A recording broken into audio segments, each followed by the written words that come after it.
So imagine you pick somebody off the street, anybody, and they're sitting in a room just like you, just quietly alone in a room just like you are now. What do they experience? What experience do they have? In other words, this is you before you met all this stuff. What experience do they have? Just basically a continuous stream of memories, thoughts, ideas. You know what I'm talking about? Just this continuous stream, you know. And it's very complicated. Do you recognize this? It's very complicated. This rushing stream. Like a rushing past you, you know. Plans, you know. What if? Why didn't I do that? You know, just this whole kind of thing, you know. And that's about as far as it gets for most people. Because that's their world. They don't see any deeper than that. That's it, you know. On the other hand, you lot have some Dharma understanding. So at least you'll notice that the stream of stuff is all the time changing. It's always moving. The stream of stuff that nothing lasts. Every experience is unenduring. Most people don't see this at all. Then, when you practice, by simply resting, the reactivity of your mind lessens. Just by simply resting. The stream becomes less turbulent. And you may even notice that the thoughts, what appears in your mind, are individual. They're not stuck together. You might notice that these are individual things. They're not stuck together. It's not completely, you know.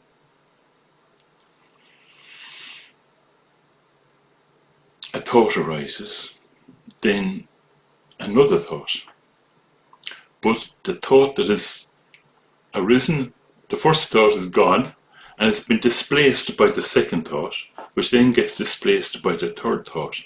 So you have this idea that, or this understanding, this experience, that the thoughts are actually separate from each other. Now it starts to get deep, because you begin to realize that there's a gap between the thoughts.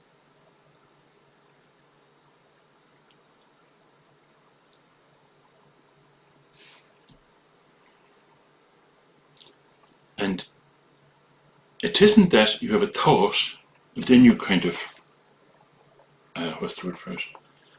You faint. But then you have another thought. There is awareness there in the gap.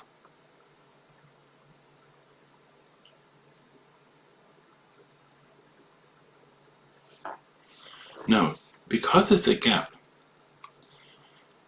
there's nothing for the awareness to latch onto. It's just a gap. It's actually a thought-free experience, that gap. And because it's thought-free, it cannot be described. This is one of the challenges. But that's not going to stop me. I'm going to have a go. What is this thought-free gap like? Okay.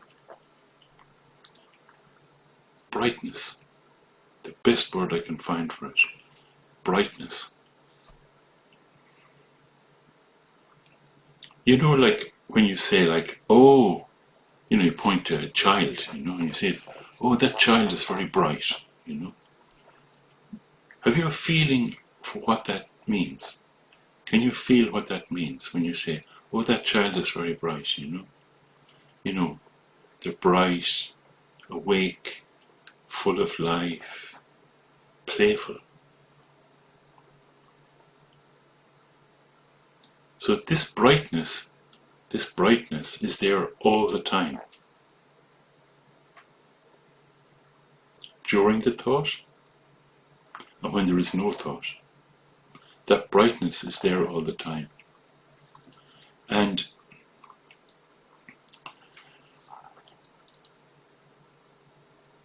it's interesting, even if you're exhausted, you're just sitting there, and it's especially for Bridget. even if you're exhausted and you're sitting there and you're feeling quite sleepy, the brightness is still there.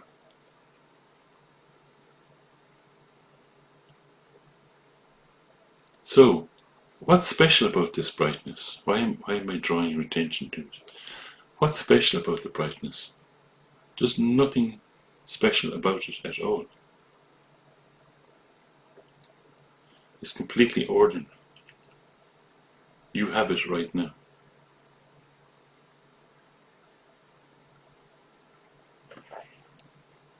The brightness doesn't disturb the rest, nor does the stream interrupt the brightness.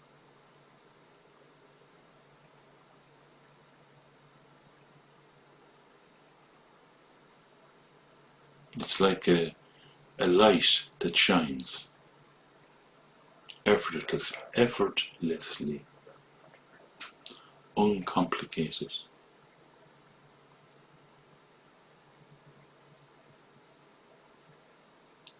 Okay.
Very, very simple.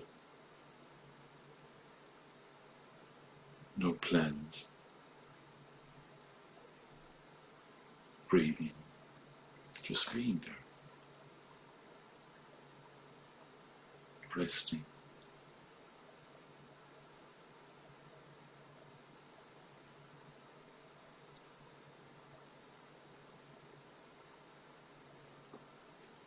Nothing much going on.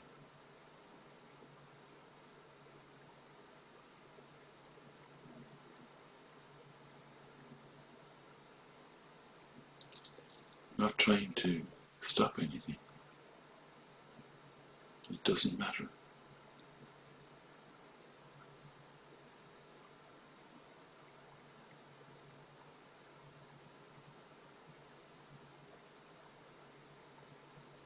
This is not a created state. This is the natural state. Very simple. Resting.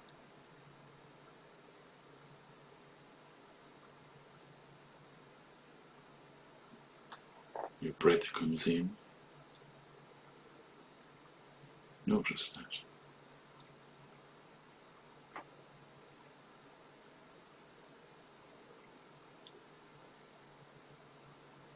Your breath goes out. A feeling of release.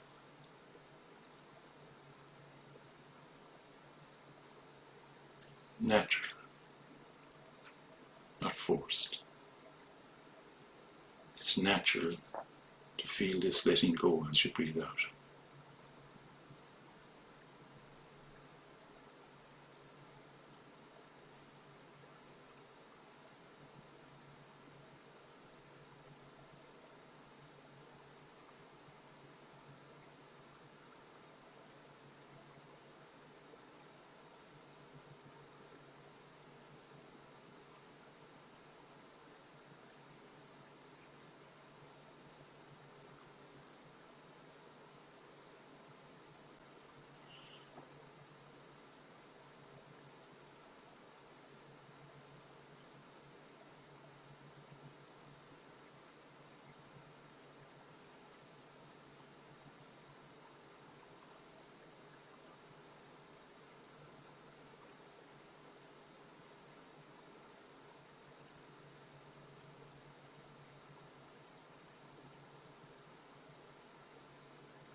You don't have to identify a gap between your thoughts.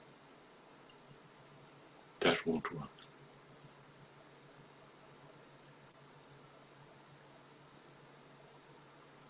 That's thinking.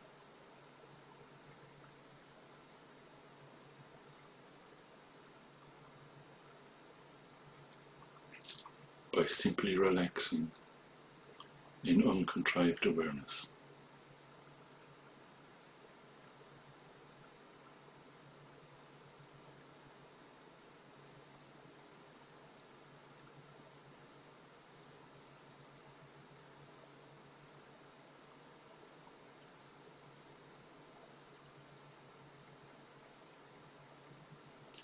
This is so simple. It's not complicated with hope and fear.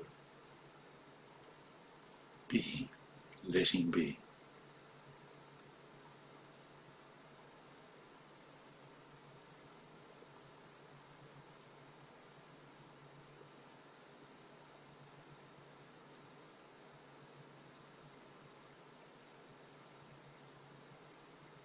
Not afraid to feel.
It's quite nice not to be complicated.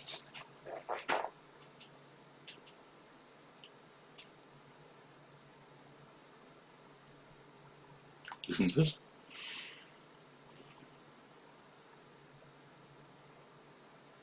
The whole world is still there.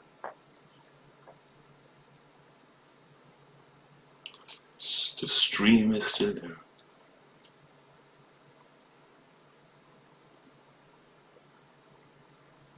You've not gone somewhere. You've come home.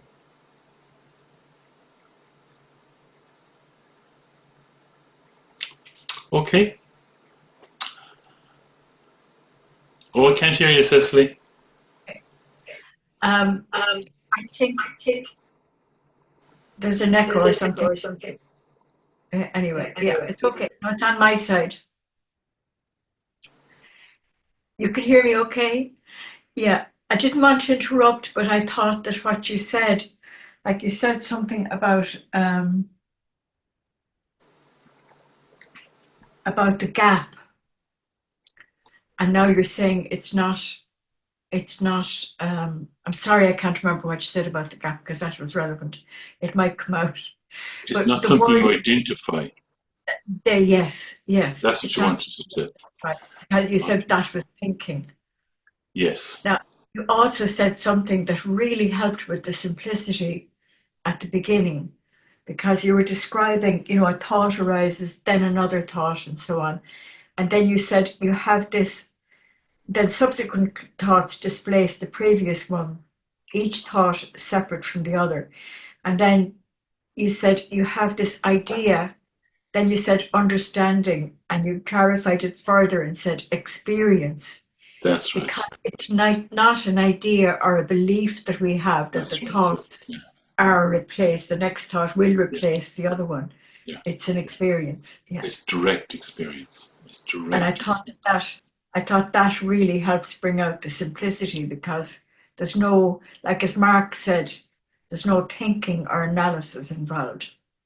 Could I just let everybody go that needs to go?